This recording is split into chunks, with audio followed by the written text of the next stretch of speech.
आज का विषय, क्या एनडीए का 400 पार का लक्ष्य होगा पूरा? शुरू कर देना है ऐसे ही। हाँ, क्या बात है, किसने शुरू करना है? किससे शुरू करें? आगाज कीजिए। शमाए महफिल आपके सामने है भाई। अरे वाह। हाँ, देखिए, वही पार्टी हिंदुस्तान में 400 से ज्यादा सीटें जीत सकती है जो कश्मीर से कन्याकुमारी तक चुनाव जीतने की क्षमता रखती हो। और राजीव गांधी ने 1984 में करके ये दिखाया था। भारतीय जनता पार्टी अगर दक्षिण भारत का कोड क्रैक कर सकती है तो ऐसा वो जीत सकती है, लेकिन मुझे नहीं लगता कि दक्षिण भारत का कोड अभी भारतीय जनता पार्टी ने क्रैक कर पाया है। अभी उसमें उसे समय लगेगा, वो कोशिश कर रही है और मुझे लगता है कि अभी उसने उस कोशिश की ठीक ढंग से शुरुआती की है। अभी भी दक्षिण भारत की सीमा पर ही है, कर्नाटक, तेलंगाना, उसकी सीमा पर ही, उसके अंदर उसने प्रवेश अभी नहीं कर पाया है। इसलिए ये मुझे नहीं लगता कि 400 पार कर सकती। जो मेरे विचार में मुझे ऐसा लगता है कि एनडीए 400 पार की जब हम बात करते हैं, जैसे अभय जी ने बताया कि इसका लब्बो-लबाज दक्षिण भारत के ऊपर काफी निर्भर करेगा। और जब दक्षिण भारत की भी बात करें, भले ही बीजेपी का खुद का वर्चस्व 5 स्टेट में से 3 राज्यों के अंदर ना के बराबर हो, तमिलनाडु, केरला और आंध्र प्रदेश, मुझे ऐसा लगता है कि तमिलनाडु और आंध्र प्रदेश में खासकर गठबंधन पार्टनर के ऊपर भी काफी कुछ एनडीए का सफलता निर्भर करेगी। और यदि बीजेपी अच्छा गठबंधन बना पाने में कामयाब होती है तमिलनाडु में खासकर, तो उसकी तरफ देखा जा सकता है। रूल्ड आउट करना आज की डेट में मुश्किल है जब तक कि गठबंधन तय ना हो। मेरे विचार में ये है। मुझे लगता है कि देखिए, ये कहना तो बहुत आसान है कि बीजेपी इतनी जगहों पे है ही नहीं, लाइक दैट। लेकिन जब आप पिछले 20 साल की राजनीति इस मुल्क में देखते हैं तो आप ये भी पाते हैं कि यूपीए या एनडीए के नाम पर कोई राज्य ऐसा नहीं बचा है जिस राज्य में कांग्रेस या बीजेपी के साथ में लोगों ने गठबंधन न किया हो। जैसे तमिलनाडु की बात होती है, मुझे कई बार जब लोग कहते हैं कि तमिलनाडु में तो बीजेपी नदारद है ही नहीं, जब ये बात करते हैं तो मुझे लगता है भाई, गठबंधन राजनीति में सन 98 के बाद से भाई डीएमके जब बीजेपी के साथ में आई तो 2004 तक मामला चला। बाद में एआईएडीएमके भी आई, मतलब आज डीएमके और एआईएडीएमके वो दोनों ही तरफ के साथ में गठबंधन बना चुके हैं। तो ऐसे में केवल किसी एक पार्टी की बात नहीं है, गठबंधन की भी बात होगी। जी, तो 400 सीटें जो अगर एनडीए को जीतना है तो उसके लिए जो 303 सीटें पिछली बार भाजपा जीती थी उसको मेंटेन करना बहुत जरूरी है। यानी उसमें 100% स्ट्राइक रेट लगभग भाजपा को चाहिए। उसके बाद लगभग 35 सीटें ऐसी हैं जो 2014 में भाजपा जीती थी और 2019 में हार गई। उन सीटों को वापस जीतना बहुत जरूरी है। उसमें से 9 सीट हालांकि उनके अलाइज ही जीते थे, रीएलोकेशन हुआ था। और 72 सीटों पे भाजपा सेकंड थी पिछली बार। उनमें से 17 सीटों में 5% से कम मार्जिन से भाजपा हारी थी। यानी इन 72 सीटों में अगर 5% का स्विंग भाजपा के फेवर में हो जाता है तो इनमें 39 सीटें भाजपा के पास आ सकती हैं। तो हाईली इम्प्रॉबेबल है लेकिन इम्पॉसिबल नहीं है।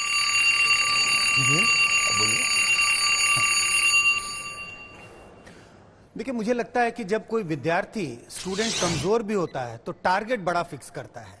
यूपीएससी, बीपीएससी और तमाम एग्जामिनेशंस होते हैं। कमजोर भी विद्यार्थी होता है तो कहते हैं नहीं नहीं, यूपीएससी का एग्जाम तो हो सकता है क्रैक कर ले। बीजेपी मुझे लग रहा है वही कर रही है, टारगेट बड़ा रखो। 400 एनडीए के लिए पार कर पाना या पहुंच पाना मेरे हिसाब से तो बहुत मुश्किल है, क्योंकि जिस स्ट्राइक रेट की बात हो रही है उन्हें बहुत सारी सीटें जीतनी होंगी। बीजेपी का अपना जो आकलन है कि बीजेपी टारगेट है वो 370 का है, बहुत मुश्किल है, लगभग असंभव है अगर मैं 2024 के लोकसभा चुनाव की बात करूं। लेकिन टारगेट उन्होंने बड़ा सेट किया है, एक नैरेटिव बनाने की कोशिश की गई है। आज सारी चर्चाएं यही हो रही हैं जो हम अभी भी कर रहे हैं कि क्या 400 पाएंगे या नहीं पाएंगे, और अब इस बात पे चर्चा नहीं हो रही है कि बीजेपी चुनाव जीतेगी भी कि नहीं। देखिए, हर बार इस प्रकार एक शंका जताई जाती है। 2014 में कितने लोगों ने यह अनुमान लगाया कि बीजेपी अपने बहुमत पा सकती है? जहां तक मैं जानता हूं देश में किसी ने नहीं किया। 272 जीत सकती है, 282 जीता है। फिर इससे ज्यादा ये पीक हो गया, आगे नहीं बढ़ सकती है। 303 जीते हैं।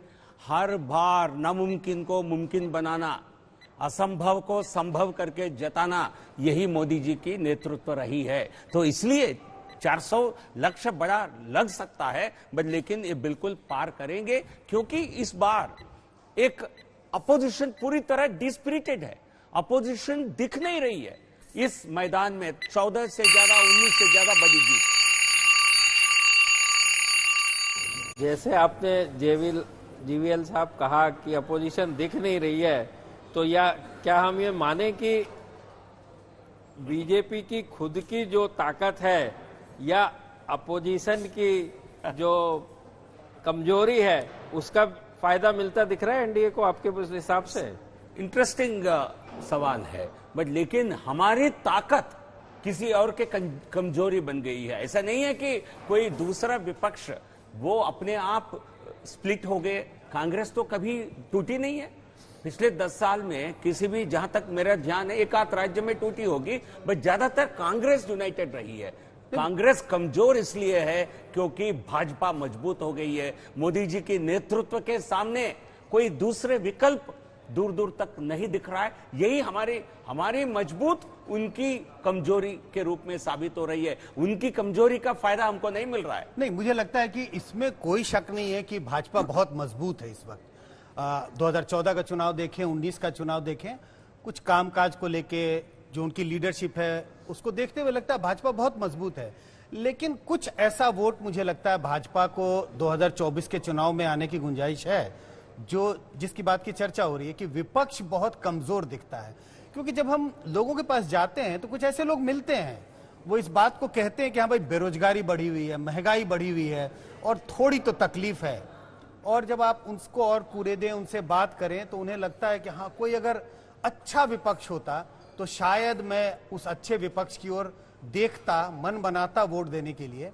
लेकिन क्या करें, विपक्ष में तो कोई न पार्टी है न नेतृत्व है, तो कुछ तो फायदा है। मैं ये नहीं कह रहा कि बीजेपी की जीत सिर्फ विपक्ष की कमजोरी के कारण है, लेकिन बीजेपी की बड़ी जीत जो ऐसा दिख रहा है 2024 में, शायद वो विपक्ष की कमजोरी के कारण आने की गुंजाइश दिखाई नहीं संजय जी, इसी बात को आगे बढ़ाते हुए एक विपक्ष में एक निराशा का माहौल है। विपक्ष के जो समर्थक है, ऐसा नहीं कि सारे भाजपा के समर्थक हैं, विपक्ष के भी समर्थक हैं, बट लेकिन उनमें एक निराशा का माहौल है। आशा उनको भी मोदी जी के नेतृत्व में सरकार में दिखती है, तो इसलिए विपक्ष इतना कमजोर पड़ गया है। कभी कभी लगता है ऐसे कि ना मंडावली सी हो रखी है। एक बात बताएं, मंडावली शब्द एक बम्बईया भाषा का है। मंडावली क्या?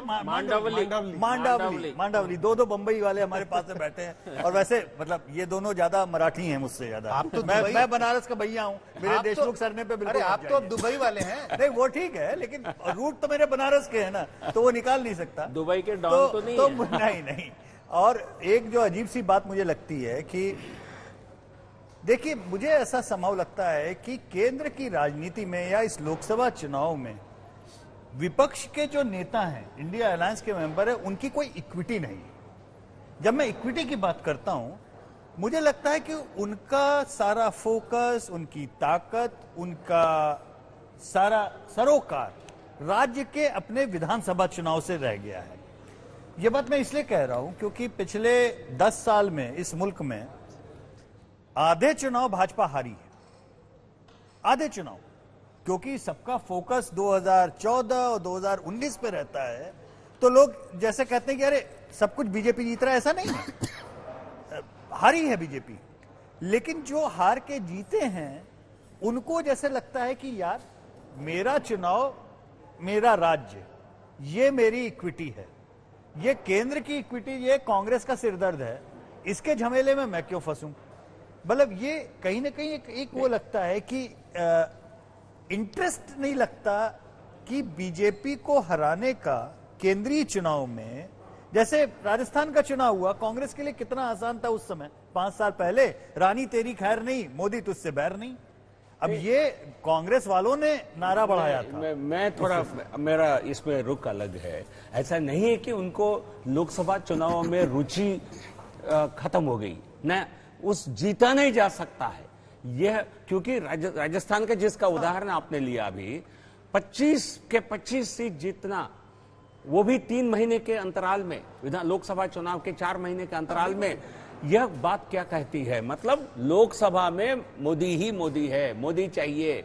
ये आपको कर्नाटक में जो चुनाव हुए अभी हाल में 6-8 महीने पहले, वहां भी हम जब जनता के बीच गए थे तो हमको राज्य सरकार के जो चुनावों में पार्टी का प्रेफरेंस स्थानीय परफॉर्मेंस के आधार पर है, लोकसभा में मोदी जी के नाम पर वोट मिलेगा। मेरा एक निवेदन है कि हम लोग थोड़ी सी एक बड़ी तस्वीर को भी देखें। मोटे तौर पे हम लोग जो बात कह रहे हैं वो घुमा फिरा के एक ही जगह आ रही है बात। और वो बड़ी तस्वीर ये है कि भारतीय जनता पार्टी को 2019 के चुनाव में 37.8% वोट मिला था। इतना कम वोट मिलने के बाद में भाजपा जिस सत्ता का उपभोग कर रही है वो 100% है। ये तो हर बार ऐसे ही हुआ है। वही मैं कह रहा हूं। नहीं, ये बात सही नहीं है। पहले कभी हुआ है उससे मतलब नहीं है। अभी जो हो रहा है हम लोग आज के भाजपा के लिए ये बात कहना भाई जी, नहीं, ये एक तरफ किसी भी पार्टी को आज तक बहुमत नहीं मिला है वोट पूरी बात मैं कह रहा हूं इस वक्त स्थिति यह है कि भाजपा 37.8% वोट पाकर विमर्श के जरिए, अपने चुनाव प्रबंधन के जरिए, राजनीतिक प्रबंधन के जरिए 100% सत्ता, सिस्टम की वजह से। अरे भाई आप बात तो पूरी करने दीजिए। सिस्टम की वजह से आप जो कांग्रेस को लाभ मिला है, आप सत्ताधारी पार्टी की नुमाइंदगी कर रहे हैं, इसका मतलब ये नहीं है कि आप दूसरों को बोलने ना दें। नहीं, मैं बता रहा हूं। कृपा करके बोलने दीजिए। मेरा कहना ये वो कर रही है, ऐसा भाजपा क्यों कर पा रही है? मैं उसी जगह आ रहा हूं। भाजपा ऐसा क्यों कर पा रही है? अगर मोदी जी से पूछा जाए कि भाई चुनाव जीतना क्या है, मोदी कहीं कोई रॉकेट साइंस नहीं है। विपक्ष की एकता मत होने दो, और अगर एकता हो रही हो तो उसको पहले विपक्ष एकता ना करे, अगर हो रही हो तो एकता को रोक दो। विपक्ष से अगर पूछा जाए कि मोदी जी को हराना का क्या तरीका है, कोई रॉकेट साइंस नहीं है। हम एकता कर लें, लेकिन वो एकता नहीं कर पाते। मोदी जी उनकी एकता को रोक पाने में इस बार कामयाब हुए। एकता वाला लॉजिक मोदी जी उनकी एकता का लॉजिक नहीं है। मेरा कहना है जिस वक्त पटना में एकता हुई थी, वो क्षण जो था वो भारतीय जनता पार्टी और मोदी जी को विचलित कर देने वाला क्षण था। वो लोगों को वो भाषा नहीं थी उनके पास विपक्ष की एकता के खिलाफ इस्तेमाल कर सकें। अंधेरे में टटोल रहे थे, कौन सा शब्द हो, कौन सा फिक्रा हो जो हम इसके खिलाफ इस्तेमाल कर रहे हैं। काफी दिनों बाद उन्हें घमंडिया याद आया, उससे पहले बीच में और दूसरे भी फिक्रे अजमाए थे उन्होंने, सारी चीजें लेकिन ठीक है, विपक्ष ने खुद अपने पैरों में कुल्हाड़ी मारी। विपक्ष ने खुद, मैं कहता हूं, विपक्ष ने खुद अपने पैरों में कुल्हाड़ी मारी। आज अगर मैं बता रहा हूं क्यों मारी, वो आप बताइए। क्योंकि दिक्कत यह है, जो जैसा आपने कहा 38% वोट एक तरफ है, तो ये सबको नजर आता है, दूसरे तरफ 62% वोट होना चाहिए। लेकिन जैसे आपने बताया वो संगठित नहीं है। और संगठित क्यों नहीं है, मूल में जाइए आप उसके, क्योंकि सारे रीजनल छत्रप्स को, सारे राजाओं को महाराजा बनना है। अब सब तो महाराजा नहीं बन सकते नहीं, और तो अपने जो उनके खुद की और सारे के सारे कांग्रेस की जमीन के ऊपर खड़े हैं। दिक्कत वहां पर आती है कि कांग्रेस और बार बार जिस बात का जिक्र होता है कि 37 वर्सेस 62 या 63, वो 62 और 63 बहुत आर्टिफिशियल है, उसको देखने की जरूरत है। आंध्रा में आप दोनों पार्टी एक दूसरे के खिलाफ लड़ रही हैं। आप तमिलनाडु की बात करें, वहां डीएमके एडीएमके की लड़ाई है। तो आप 62 को जो हम ना बहुत आर्टिफिशियल तरीके से केरल में इतना विरोध में 62% का मैंने जिक्र नहीं किया। प्रदीप जी कह रहे हैं मैं 62% का मैंने जिक्र, एक मिनट माफ, 62% का मैंने जिक्र नहीं किया। मेरा कहना है कि अगर विपक्ष की एकता होगी तो सारे 62% वोट उनको नहीं मिल जाएंगे। सब लोग जानते हैं इस बात को। उसमें मैं ही मानता हूं, उसमें 20% वोट, 15% वोट भी लेकिन जो अभी जब तक एकता नहीं होगी तब हराएंगे नहीं। जो एक तरफा स्थिति है वो एक तरफा स्थिति नहीं रहेगी, टक्कर होगी बड़े पैमाने पर। 62 में से 40% ही मिलेगा तो बीजेपी के आगे हो जाएंगे ना, 37 के आगे। ये क्यों नहीं समझ रहे आप? उसके संगठित मैं वही कह रहा हूँ, संगठन उसका विघटन होगा, वोटों का बंटवारा होगा। प्रदीप कह रहे थे, देखिए बेसिक बात यह है कि इनहेरेंट कॉन्ट्राडिक्शन है विपक्ष के गठबंधन के अंदर। जी, ममता बनर्जी कांग्रेस को खा पी करके चट करके ममता बनर्जी बनी है। सारे वो कांग्रेस को क्यों जमीन देंगी अपने यहाँ? कम्युनिस्ट को क्यों सारे राजनीतिक, बिल्कुल सारे क्षेत्रीय दल जो है वो एंटी कांग्रेस प्लैंक पे पैदा हुए। जनता दल का बिल्कुल मतलब सेल्फ इंटरेस्ट, उनका सेल्फ इंटरेस्ट सर्वोपरि है। कांग्रेस खत्म हो, पब्लिक का इंटरेस्ट कहीं नहीं है। कांग्रेस पार्टी को कमजोर करके ही बढ़े हैं वो लोग। 2014 में हम सत्ता में आए, बड़ा इजाफा हुआ हमारे वोट प्रतिशत, तभी तो सत्ता में आए। 2019 में फिर इजाफा हुआ। इस बार 38 से, कल के कुछ पोल्स कह रहे हैं हमारे लक्ष्य है 50% कम से कम 45 से 50% देश भर से वोट पाना हमारा उस लक्ष्य के साथ आगे बढ़ रहे हैं। 400 सीट वैसे ही नहीं मिलने वाले। हम अपने वोट केवल 14 में आपकी 31% बीजेपी मिलने वाले हैं, ये कैसे पता चलेगा? वो भी लक्ष्य है। हाँ, लक्ष्य है। 400 में लक्ष्य है। पोल्स अब पोल हम जो करते हैं वही पोल्स का भी असेसमेंट बता रहा बिल्कुल हूं। लक्ष्य